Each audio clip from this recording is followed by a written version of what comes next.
கர்நாடகாவில் பொதுமக்களுக்கு இடையூறு ஏற்படுத்தும் விதமாக பேருந்து உள்ளிட்ட கனரக வாகனங்களில் அதிக சத்தம் எழுப்பக்கூடிய ஒலிப்பான்கள் பயன்படுத்துவதை தடுக்க வேண்டும் என பொதுமக்கள் தொடர்ந்து கோரிக்கை விடுத்து வந்தனர்.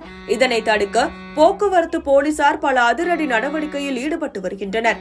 அதன் ஒரு பகுதியாக போக்குவரத்துக்கு போலீசார் வாகன சோதனையில் ஈடுபட்டிருந்த போது அந்த வழியாக வந்த பேருந்தை மறித்து சோதனை செய்தனர்.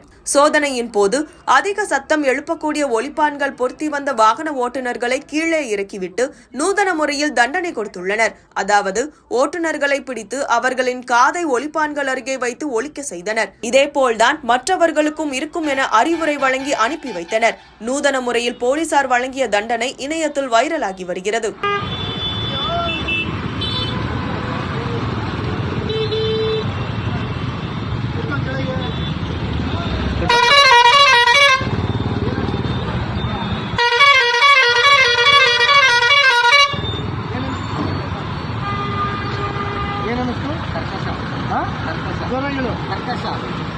ತೊಂದರೆ ಆಗುತ್ತಾ ಯಾರಿಗೆ ತೊಂದರೆ ಆಗುತ್ತಲ್ವಾ? ಮತ್ತೆ ಯಾಕೆ ಹಾಕಿದ್ಯಾ?